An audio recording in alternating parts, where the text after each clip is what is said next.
যুবতীকে ধর্ষণে অভিযুক্ত তৃণমূল কংগ্রেসের কাউন্সিলরের জামিনের আবেদন খারিজ করল জেলা জজ কোর্ট। অভিযুক্ত তৃণমূল কংগ্রেসের কাউন্সিলরের নাম প্রিয়নাথ সাউ। তিনি বীরভূমের রামপুরহাট পৌরসভার ৮ নম্বর ওয়ার্ডে তৃণমূল কংগ্রেসের কাউন্সিলর। গত ২৯ অক্টোবর বীরভূমের রামপুরহাট থানার প্রিয়নাথ সাউয়ের বিরুদ্ধে ধর্ষণের লিখিত অভিযোগ দায়ের করেন এক যুবতী। তারপর থেকে তাকে গ্রেপ্তার করতে সক্ষম হয়নি রামপুরহাট থানার পুলিশ। এরপর জামিন চেয়ে গত ২৩ নভেম্বর সিউড়ির জেলা জজ কোর্টে আবেদন করে অভিযুক্তের কাউন্সিলর।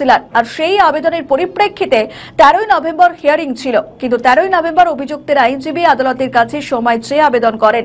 আজ সেই মামলার হিয়ারিং ছিল।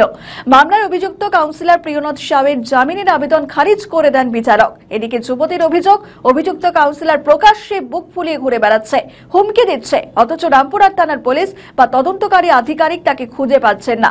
শাসক দলের প্রভাবশালী কাউন্সিলর হওয়ায় তাকে গ্রেপ্তার করতে পারছে না রামপুরহাট থানার পুলিশ, এমনটাই অভিযোগ। দেখুন, এটা রামপুরহাট থানার মামলা। অ্যান্টিসিপেটরি বেলের জন্য জজ কোর্টে আজকে হিয়ারিং ছিল। After considering the CD and records, district জাজ বেল পিটিশনটাকে রিজেক্ট করেছে। এটা কবে অভিযোগ হয়েছিল? কি অভিযোগ ছিল? নভেম্বর মাসের অভিযোগ হয়েছিল। অভিযোগ ছিল তার সঙ্গে দীর্ঘদিনের পরিচয় ছিল এবং সেই সুবাদে নাকি তিনি ওই মহিলার সঙ্গে সহবাস করেছেন।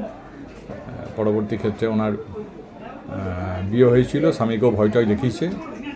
উনি স্বামীর সঙ্গে ডিভোর্সেরও মামলা ফাইল করেছেন। এইসব নানা রকম অভিযোগ ছিল। এই অভিযোগে আজকে কোর্ট সিডি দেখেছেন এবং উভয় পক্ষের কথা শুনেছেন। শোনার পর বেলটা উনি রিজেক্ট করেছেন।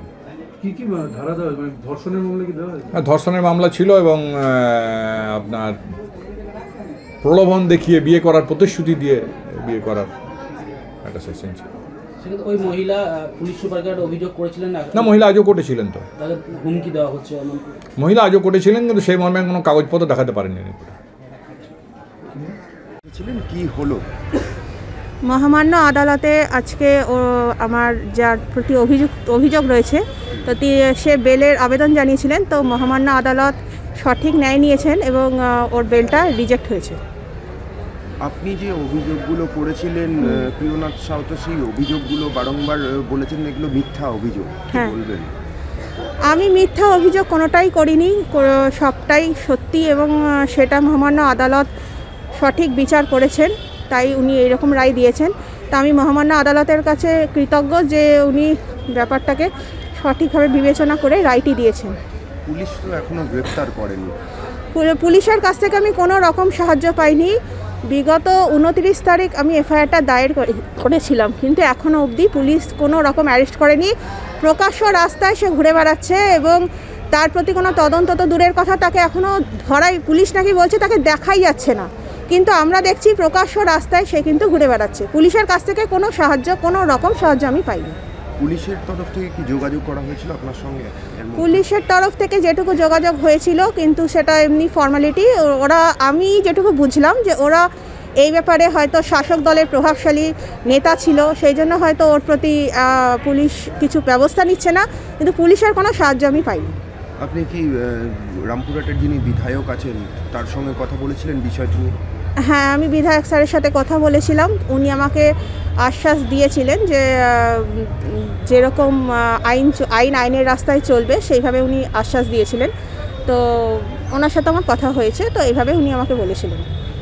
ওনাকে তো দলীয় পদ থেকে অবশ্যই, হ্যাঁ একদম, ওনাকে দলীয় পদ থেকে বরখাস্ত করার পরেও পুলিশের তরফ থেকে কোনো অ্যারেস্টের বা কোনো রকম তদন্ত আমি কিছু দেখতে পাচ্ছি না। তো আমি কোনো রকম সাহায্য পাইনি। প্রকাশ্য রাস্তায় ঘুরে বেড়াচ্ছে, ওর কোনো নেই।